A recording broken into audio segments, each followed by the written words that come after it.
Usha, upstairs you were talking about how state electricity boards and distribution utilities have their own challenges and how that affects the upscaling of renewable energy in India. Could you please elaborate on that a little bit? There are 2 points, two aspects to this.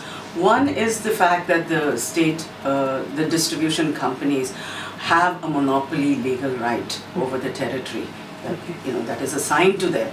So any kind of intervention that they see as a threat to that monopoly is something that they would like to get rid of or try to subvert in some way or the other. And a classic example is things like net metering or individual solar, when you want to offset individual solar rooftop and so on and so forth. So that is one of the challenges. The second is the fact that there needs to be a lot more sophistication in connection with trying to calculate what is the cost to serve. Because we are not looking at it just as, okay, this is X rupees per kilowatt hour is the cost to serve and the tariff should be that.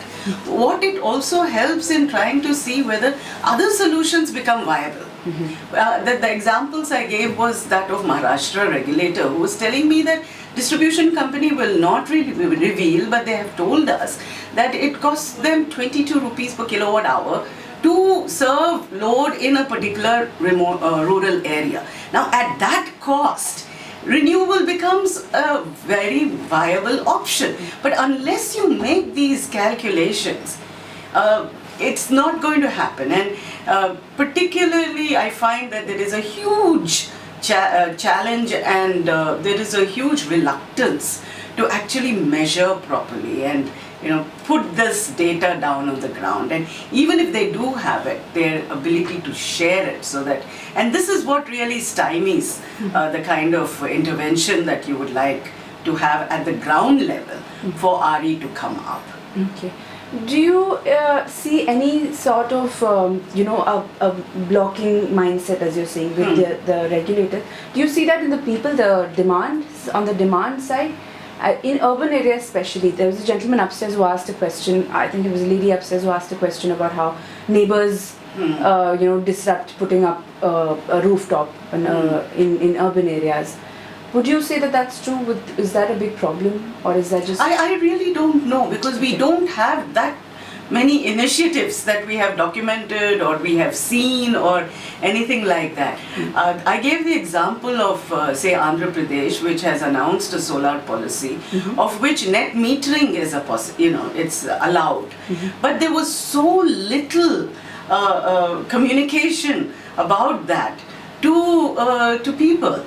And as a user, suppose as a residential user, I have an option of solar and my consumption is high and I'm easily paying up more than 5 rupees per kilowatt hour at the higher end of it, then obviously if I can offset at least some of that through a solar intervention and through a net metering process, I would do it. But the amount of information that's available, number one, and the kind of help that is there to actually implement this is very limited. I mean, yesterday you had 2 gentlemen saying that I want to put it in.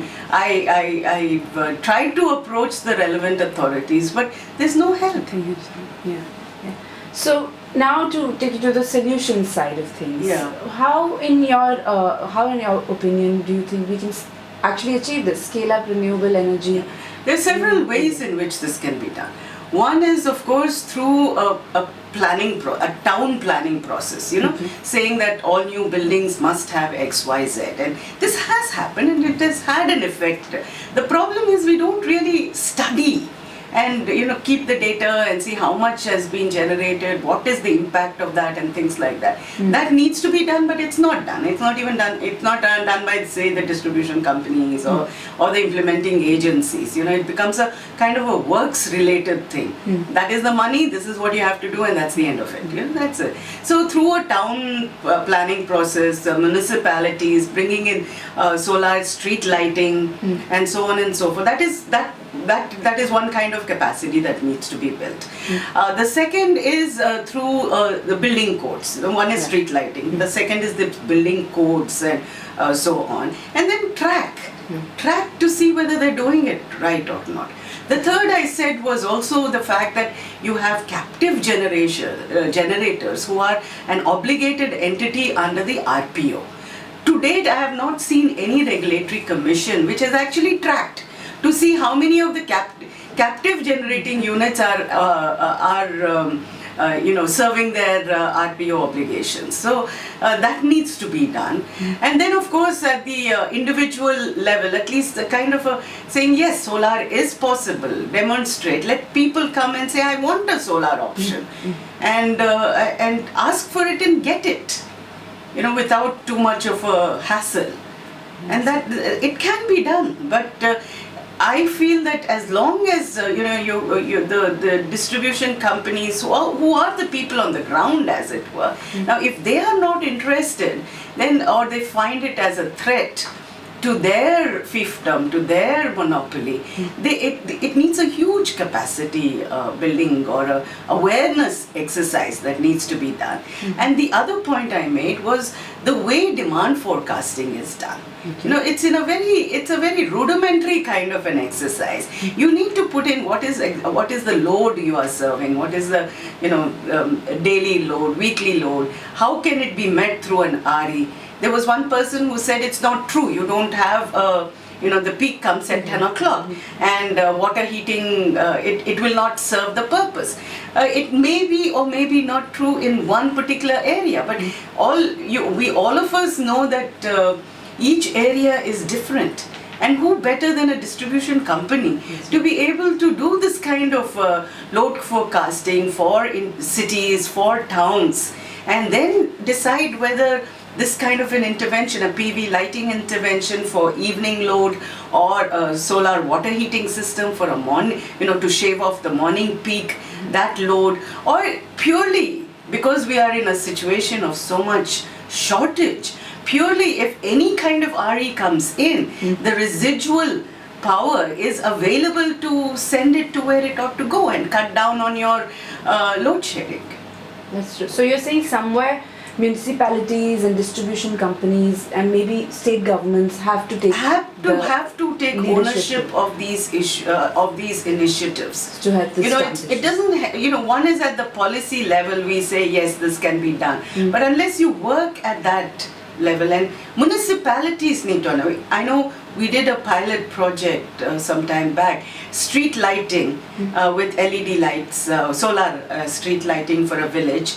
When we went there, it was very attractive. People were very happy, and they said, okay, we pay X rupees towards street lighting to the distribution company, and this can actually help to pay back. Okay. But then afterwards, it was just one kind of initiative in the dark. There was no scaling up, or even an awareness of why it could not be scaled up, or whatever. That momentum is lost. And that is, I think, the biggest problem that we have. We do a lot of these exercises, initiatives at various places, but documenting it, disseminating it, and trying to see the scale up. They're just confined in that small area. I know of, there are a lot of municipalities who want to go into solar street lighting systems. Okay. And it's possible, the technology is there.